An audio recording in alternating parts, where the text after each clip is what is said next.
Ewan, it's weirdly appropriate that the first kind of out-of-nowhere smash hit video game of 2021 is about a person that's kind of caught in an infinite vortex that they can't escape from, because that's kind of been life for the past year.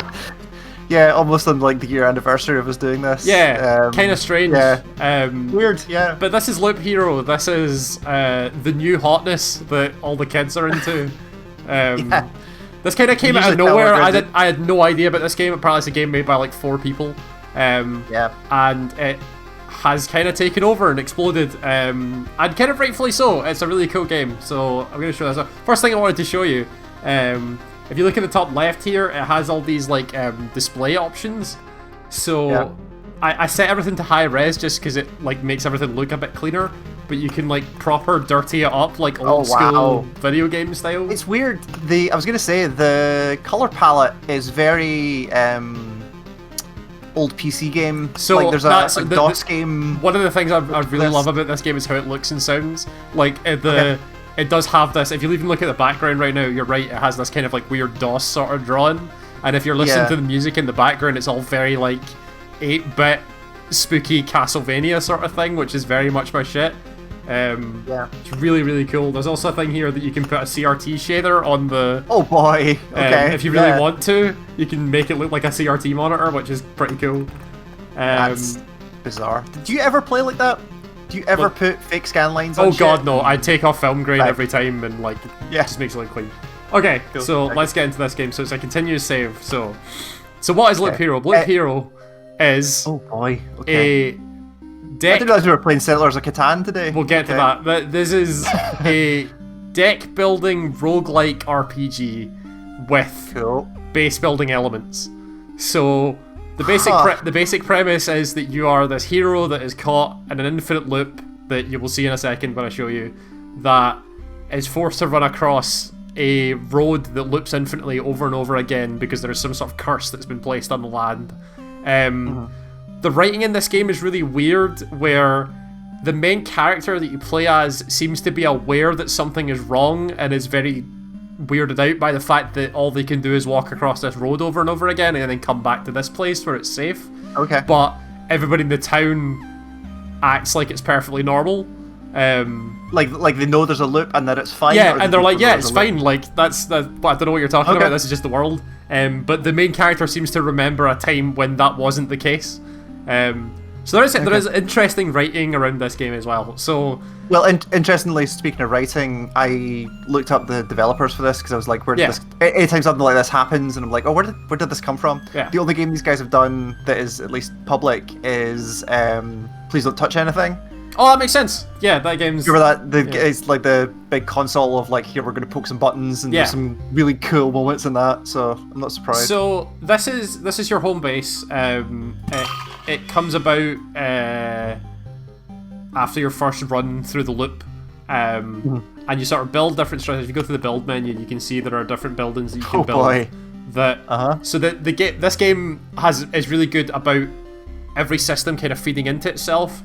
Where so you start building this town and you get things like this, like the halberds hut and a smithy and stuff. But you'll eventually unlock things that are like, so if you look on the right hand side, it tells you what the thing does. Where so like when you build the gymnasium, it basically gives you special traits that are basically gives you an XP meter in the loop that lets you unlock special abilities, but also unlocks the village card. So when we talk about the village card, we mean when we go to expedition, which is when you go on an excursion out into the loop. You have a few choices here, so you can flick between the chapters if you want to. There's just like different enemies that are stronger, but you get more rewards, that sort of general idea. You can choose your class here, so you've got warrior, which is kind of like all about defense and staying alive, and then you've got rogue, which is all just attack speed and killing things really quickly. If you look at the bottom right, they also have different things that they can wear. So, sword and shield for the warrior and a ring and some armor, but the rogue gets 2 weapons, some armor and some boots.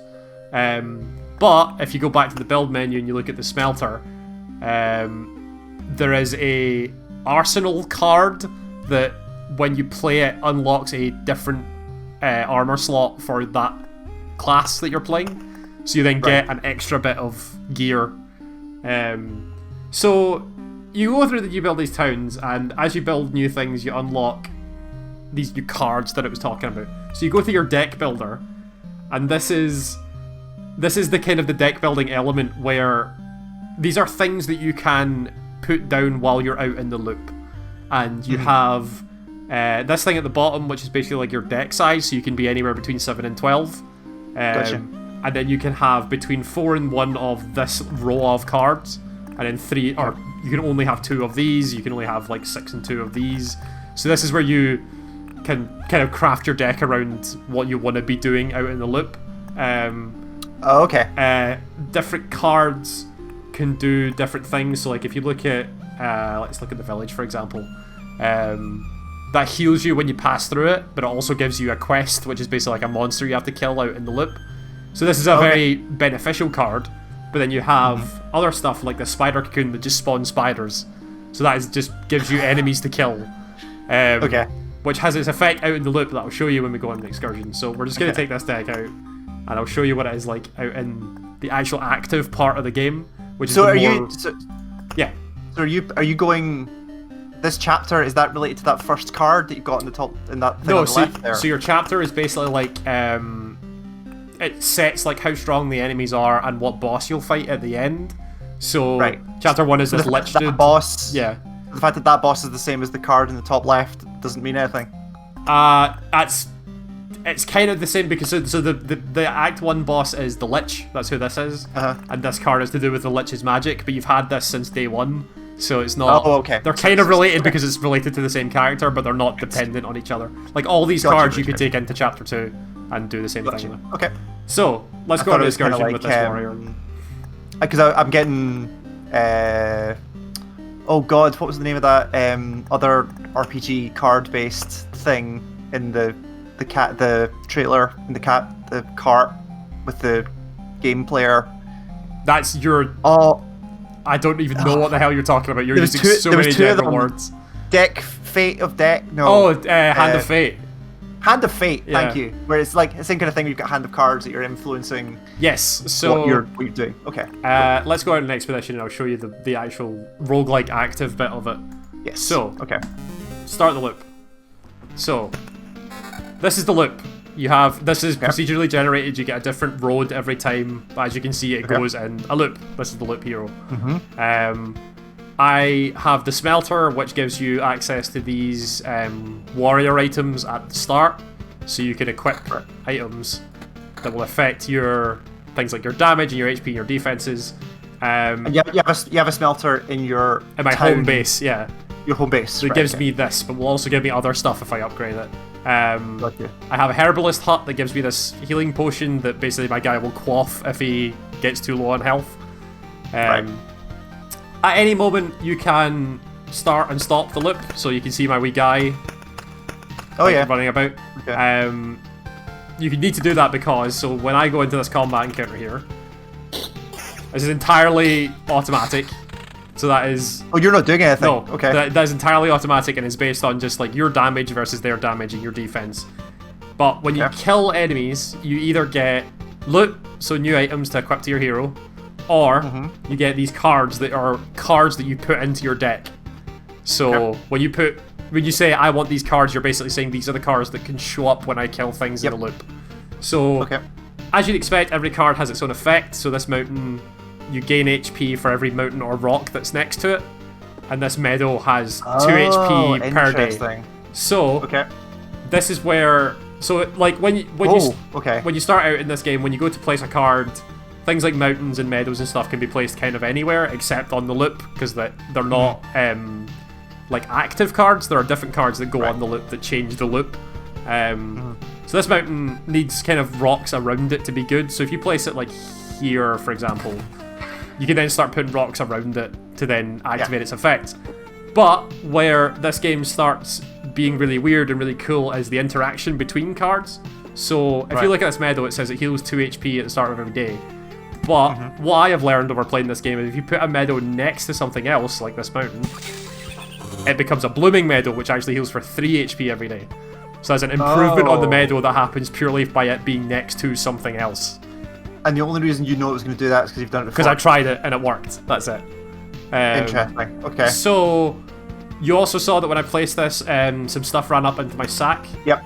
These are your resources that you will take back to the town and use to build. That is, Gotcha. you will get various different resources for various different things. I'm going to let the loop go for a bit here. Some of the resources make sense, so you get wood from trees and stuff like that, and you get stone from stone. There are slightly more obscure resources that you get from, like, if you get into an encounter with 4 or more enemies, this resource might drop. It's that sort of ambiguity sort of thing. Okay. Okay, so we got a new card. We have a battlefield. So this spawns a chest at the start of each loop, which means when I get back to my camp, that is the loop. So I'll spawn a chest, but if I put it near somewhere where enemies spawn, they can become ghosts, which means if they die, they turn into ghosts. So I want to stick this in the place that has the most use for it, so that can cover a lot of spaces. So I'll just stick it there. So now you can see the zone of influence of this card is about these squares. So in these squares, enemies can become ghosts if they die, but also a chest will spawn every loop. So now we're just going to sit and let the loop go for a bit. Got more rocks that can go into our little rock patch here. We've got the spider cocoon, which we can place here. That'll spawn, what is it, a spider? Oh, once a day. So if you look in the top left, you've got 2 bars. You've got your build bar, which is every time you put something down onto the map, this bar fills. And when you hit the top of the bar, the boss spawns. And that's your, like, end of chapter moment. So the game then becomes more around not you dumping your hand as fast as possible. It's about you doing it in the most efficient and smartest way possible for you to be able to both survive to get to the end of the boss and get the most benefit out of it. And the other one you have is your day progress, which is literally just if I let time go, the day progresses. So things like the spider pit spawn a spider once a day, so when that bar fills up, it'll spawn a spider. Some things happen every 3 days, some things happen every 2 days, like it varies depending on what the card says. Just to check, because I don't know if you explicitly said, the reason why you're getting like rocks coming off of these people is because you have the rock card in your deck. Yes, exactly. So all these cards that are coming out of it are cards that I have in my deck. And just because you have the rock card in your deck means you will get unlimited amounts of rock cards spitting out, right? Yeah, like it means that when things die, they have a chance of spawning a rock card. That's it. Okay, cool. So there's 0 point you put multiple of a card in your deck. The deck building element is you literally just saying what cards can appear. You're not putting a number of cards in. You're just saying I want this card to appear. So I'm going to put this grove here for a reason that will become apparent in a minute. And this meadow can go up here. There you go. So the spider is different to the slimes where it'll attack faster but is weaker. There's a ring that you can stick on. So there's one loop. When you get back to base camp, you'll heal for 30% of your HP, and the loop enemy level will increase, so now all the enemies are level 2 once you've hit a loop. So what does that ring do? So that ring gives you 4% attack speed. Oh, it's just like stat bonus. Yeah, all the items here are just stat bonuses, but once we start getting into the higher level items, you'll see how that can vary up, because some of the stats get kind of not obscure, but they get a bit more different than just hey attack speed or whatever. Okay, so we got some new cards now. So we got another meadow, so that's good. We got a wheat field, which you can only put next to a village, but because the village heals you whenever you pass through it, if you put wheat fields next to it, it heals you for more. But it makes a scarecrow every 4 days, which is an enemy that attacks very, very quickly and hits quite hard. So it's a balancing act between the healing ability. And then the Vampire Mansion, which is a really interesting card, which basically says within its sphere of influence, if you fight an enemy within that sphere of influence, you will also fight a vampire, which is not a difficult enemy, but it is an annoying enemy because it has lifesteal, so it will heal itself back up as it hits you. The only reason you would put that in there, because there's no bonus on that card, the only reason you do that is because you get experience for fighting experience and vampires. drops. Experience and drops. So is there something listed there that says like vampires will drop X amount of stuff? No, so it's the same sort of drop table as everything else. Harder enemies will more likely to drop increased rarity things, but so I'm going to put this here also for a reason that might become apparent in a minute. Depends on what cards that I draw. So here we've got the slime, and here we've got the chest that we got from it being on a battlefield, which you can see up here. But but it's specific where it says 20% of enemies that have a soul can be a ghost. Oh, interesting. If you highlight the enemy and it says has soul, it can become a ghost. But some enemies don't have souls, like the slimes. I don't think have souls because they're just like animate slimes. So here's some new stats. We've got magic damage. That's just I'm yet to understand how magic damage affects this guy, because he does physical damage. Because he's not doing any magic. Yeah, but damage to all is basically like a cleave. So when you hit someone, 4 damage will go to everybody as well as the guy you're hitting. So that's good, and then that's less damage. Is that does that mean it's a level 2 thing? Yes, level 2 item that came from the loop being level 2. Loop 2, got you. Yeah. So now we've got 2 wheat fields, so that's good. Oh wow, yeah, okay. And now 3 wheat fields, which 3 wheat fields. So this is worse, but it does have stats on it, so it's technically like a bit better. Gives us like a 7%. But do you not get items back? Do you only replace items? They are gone. Yeah. You get benefit of if this fills up and you get more items, your items get converted into like metal, like a resource. Gotcha. Okay. So this the grove that I put down spawns a wolf every 2 days, and then the wolves can sort of move around, so they can really mess you up. What's the candelabra under your This resources? is new. I just picked this up, and I don't know how I picked this up. Hero's damage. It came off the vampire when you killed it. The hero's damage is increased by 5% when he's in the range of a road lantern or a beacon. Okay, cool. Okay. I've never seen this before. Cards. Yes, okay. I do have a beacon in my deck, so that could be useful. What have we got here? Same ring again. Never mind. Yeah, that's new. Never seen this before. I wonder why that's happened. Oh, new cards. Oh, so here's a cool one. We've got a treasury, which is if you build things next to it, it gives you random resources, but it can't be built next to anything else. So I can't put it here, for example. So I kind of have to put it off on its own and then kind of build things around it. So you can see I'm now getting these resources that are randomly appearing up here. And we keep going to look. 2 spiders. Have you seen cards yet that will let you destroy like land stuff? Yes, so there's a card, that card that you pointed out at the very beginning that had the lich on it, called Oblivion. Yeah. Oblivion lets you destroy one thing on the map. That could be anything. Oh, okay. Blood Grove. So this is a cool card that kind of shows out off why this game is really interesting. So Blood Grove can only be placed next to a forest, which is this grove that I've put down. Yep. But it means that anything in its sphere of influence, if it drops below 15% HP, it dies instantly. So you're kind of cutting the enemy's HP and off by 15%. So if I put this here, it's covering this sort of wide area of the road, and also the vampire. Is there a little tower defense as well? Yeah, so you're sort of stacking these up. So it's like, yes, I'm having to fight this vampire, but it'll be 15% less HP. So it'll be easier to fight, and I'll get the benefit of fighting a vampire. Cool. This is it where seems like it's at least surfacing all of this, like it's very easy to look at, see, okay, what do these two things do? How are they going to interact? You can very easily get all that information. The interactions between these two things by reading the cards is very obvious. There are a bunch of hidden interactions between cards that I'm hoping to show off if I get the right cards. Like, chess, as well as like the chess have a chance of being a mimic, because of course they do. Of course they do. But so this is stuff like the blooming field that you put down. Like there's nothing written that says it's going to do that. Nothing tells you that it can do that, but if you try it, you'll get it. So I'm gonna put that there. What have we got here? It's got a way better weapon with vampirism. Vampirism's just lifesteal. So that's very good. So we're gonna take that. So we've now got 18% vampirism. That's pretty decent. Cool. Oh, this has vampirism on it as well. Excellent. Very good. So a quarter of all of our damage is getting us health back. So survivability on the loop is incredibly important. Of course. Things hurt you real bad, especially later on. So having something that can help you survive is very important. Perfect. This is exactly what I wanted to show off. Right. So we now have everything that I need to show off why this game is really interesting and cool. So for example, I have this little stack of rocks and mountains down here. But if I put them in a 3x3 grid, it becomes this mountain peak that gives me more health than all of the parts combined, and also then has this extra benefit. If I put more rocks next to it, it'll give me more health, and it will also spawn this harpy every 2 days, which is another thing to fight and gain benefit from like items or whatever you want. Yeah. Then we already have a battlefield here.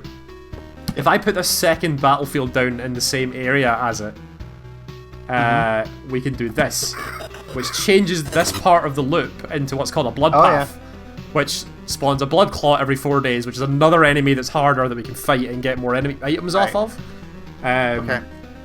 We then have a village, which is our little healy thing that gives us quests, which would be cool. We can put it around about here and like give us quests and healing or whatever. But if we put it in this area that we've already set up with our Blood Grove and our Vampire Mansion, specifically if we put it under the Vampire Mansion, you can see how it's changing there under my... Oh, yeah. So it's showing me that something's going to happen when I do this. If I do this, it gets a ransacked village because the vampires come in and ransacked it. Transforms into something useful after 3 loops. So yes, okay. But I can still put wheat fields next to it because it's still technically a village. But it does spawn 4 ghouls, which are pretty hard hitting, but then you're also fighting a vampire at the same time. So every time I go through this town, I'm fighting 5 things in one go. But you've still got that vine thing that's... Yes, but this is still here. So this little setup is something that I discovered and I've been using ever since because it is quite potent for gaining items and gaining good cards and stuff like that, because you're doing a very difficult fight fairly frequently. So if I... So once you've done that kind of interaction... Yes. Is there like a codex somewhere that has all of these listed that you can go back and go, how did I get that thing again? So I don't have it, but I have seen it. There is an encyclopedia, I just haven't unlocked it yet. Oh, interesting. Okay. Oh, so here's another interaction. There's this goblin camp. So every 10 mountains or rocks I place, this goblin camp appears that will spawn a goblin once a day. Goblins... Did you fucking... place that thing? No, this is automatic. Okay. This just appears for every 10 mountains. Goblins suck. They hit really hard and really fast. So it's of your best interest to try and get rid of this when you can. Yeah, totally. But I can't right now because I don't have an Oblivion. So like with the Oblivion cards. Exactly. Right. So I don't have... So I can put this other village down. But then this bandit camp appears. So because you've got 2 village tiles. 2 villages, and then a bandit appears in this village. But this will help me because it'll heal me every time I go through it, and it'll give me a quest, which is useful for getting items and stuff. Yeah. So you're starting to see how this is all piecing together. Yeah, totally. So this is where, and the roguelike element of this is that, like, this is all procedural. The cards that you draw are all, like, different every time.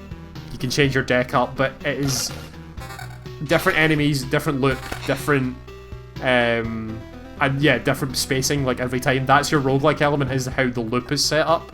And obviously, like, what items you get and stuff like that. Sure. This is like... So how do you... Vampirism? Not really.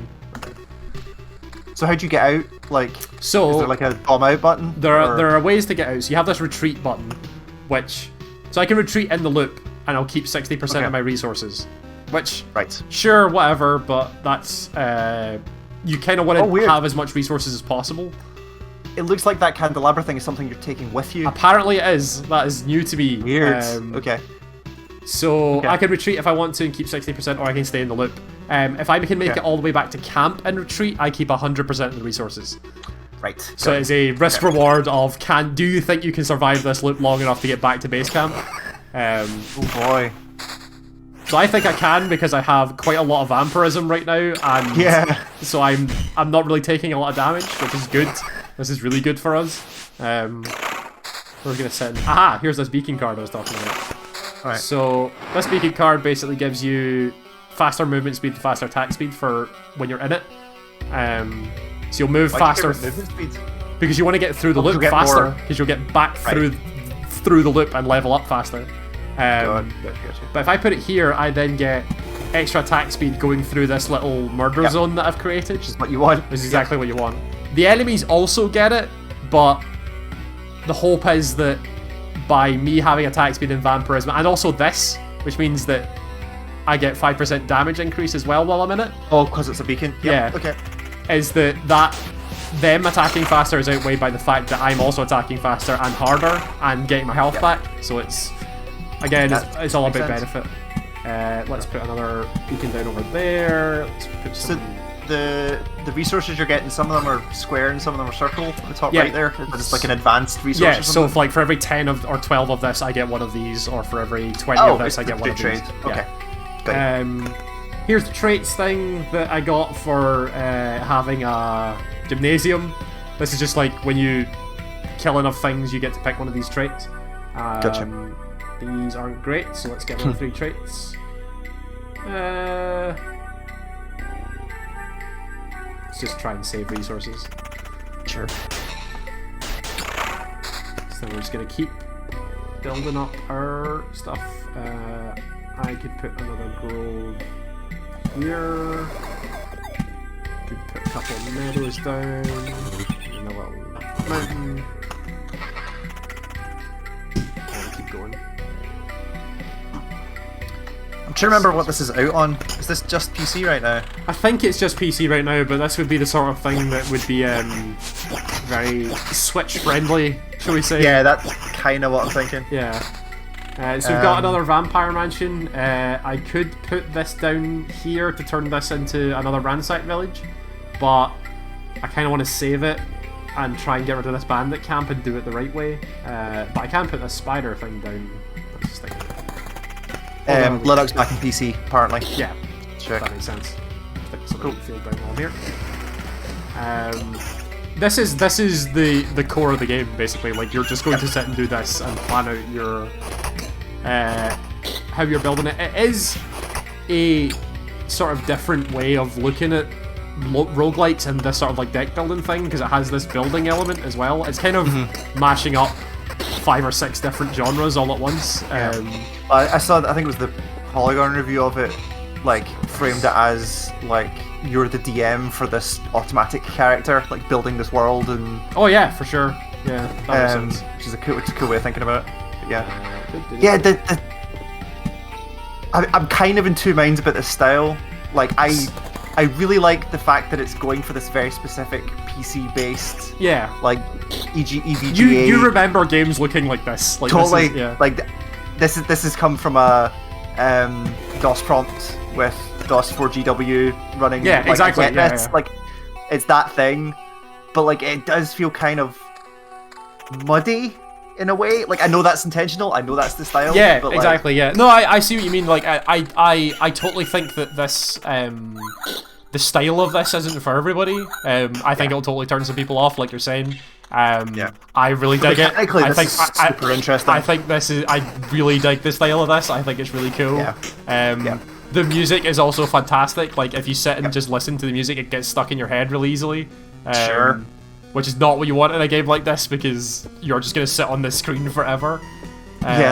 So obviously, like, as you get further into the loop and higher level, you're gonna be sitting looking. So how long's a run, roughly? So I literally a couple hours before we recorded this video, I beat chapter 1 for the first time, and that run was maybe like 20 minutes, 25 minutes, something like that. Sure. Is there enough to do per run where you're not just like, because obviously since you're not actively moving about and attacking, like, is there so the thing comes in. It's obviously not here because you're actively not doing anything. It's about you understanding. The game is largely about risk management of like, how far do I think I can push this and still live? Like, it is. So, but all of that is a decision in like, okay, what am I putting where? How do I stack this thing up? What about what items do I have? Does that mean I can survive better? Like, I have like 25% vampirism right now, which is really good, but eventually things are gonna get heavy enough to where that's not gonna save me. So I do have to start putting cards down to get this bar up and eventually try and fight the boss before it's way too powerful. So is that's where the active part of this game is you in your head going like, what can I get away with here? Like, do I think I can do this? And then obviously the main thing is like knowing when to fold it, right, and be like, I know this isn't gonna go well, so let's just retreat and back out here before you die. Because if you die, the amount you hold flips, and you only get 30% of your stuff out. You don't get 60 or 100. Okay. Right, got you. So you don't want to die. You obviously don't want to die. So it is about you understanding how much you can get away with, basically. So we've got our flesh golem here. Yeah, the flesh golem gets spawned. Where does the flesh golem get spawned for? I think it's from the blood grove, isn't it? I think it does. Oh yeah, may spawn something dreadful. Yeah. So if things die near the blood grove, they can turn into blood golems. So yeah, here's the scarecrow I was talking about. This guy, see the gold bar around him means that that's my quest, which gives him a lot more health. Right. Which is really fucking annoying on this thing, because it attacks really fast, and is quite hurting me quite a lot. Do you have your quest listed? Sorry, did I miss that? So when you look at... Yeah, I can show you on the map. I should have more than one quest, maybe? Let's see. I don't have another quest right now. So when you look on the map, you can see the little enemies. If they have a little crown on them, that's your quest. That's So the quests are always just like kill a specific thing? Yeah, that's always the quest. So here's the interesting thing. So I've got this treasury over here that I'm building around. If I put this final bit around it, I get a shit ton of resources. Oh my god. And this turns into an empty treasury, which means I can't get any more benefit out of this, and it's going to spawn a gargoyle in 3 days, but... You need to get rid of it. I could, yeah, I either need to get rid of it or just sort of, like, leave it and the gargoyle, like, take the hit on the gargoyle. Like, that's... It's up to me to decide whether or not I can do that. Right. Anything good here? That's going to get rid of my vampirism. This is all fine. What about this? Is that much? Oh, that's pretty big improvement of damage. Yeah, let's go with that. Still have like 90% vampirism, that's fine. So again, these are the ghouls from the ransacked town. Having a bit of damage all against these guys is really useful because they don't have a lot of health, so being able to chip them away while you hit something else is pretty good. Totally. And I got like... It's the lowest health I've seen you so far. Yeah, so, it's pretty scary. This isn't going super great, so I might bug out when I get back. We'll see. Build a couple of rocks up here. Stick a mountain down. Nowhere else really needs a grow. Second vampire mansion, just really fuck him up. So let's turn this one into a ransack. So I've got this other setup again, where I've got the blood it's grove the same over with the beacon and the... Yep. So hopefully that is... You still get your health potions, right? You can... Yeah, I've still got 2 health potions. They are automatic as well, so he should take care of himself when he needs it. So if you hit 0, it just uses it? Yeah, so I think it's like... Heals you by 6%. It says when your life's in danger, so I think if you take like a big hit, he'll swing. Got you. So put our treasury down. Get some stuff going around there. But you can see, once I kill this wolf, this part of the road's getting real busy. Which is pretty scary considering that my base is all the way down there. So we'll see. Let's see what happens. Oh, it's 2 wheat fields. Okay. So let's see. I will bug out when I get to this because all of this is now scaring me. So I will. Yep. I may die here. This is probably where I'm likely to die in the village, but we'll find out. There's a lot of stuff there. So. Those goblins suck. They really suck. Wow. Rocks, mountains. There we go. Oh! What's this doing? Attack speeds. I kind of want the attack speed when I've got vampirism on. That's... Oh, I've got a trait that I didn't pick. Let's see. Let's take survivalist and give me some more healing when I'm low health. Yep. So you don't get to choose like who you attack first and stuff like that. No, that's all just automatic. That's all automatic. Do you know if there is like a rule to it? Like it'll pick. I've tried to determine. Thing. No, I've tried to determine if there's a rule to it. It seems to be random. There might be that I'm not aware of, but I can't see one if there is one. Okay, good. Right, the village went pretty well. I didn't take a lot of damage there, so that's good. Let's see what we're doing here. Got another treasury. There's a couple of wheat fields, but I don't have a village. Okay. Okay, we're doing okay. We're doing okay. This is fine. Yeah. Getting there. Right. That'll kill that vampire.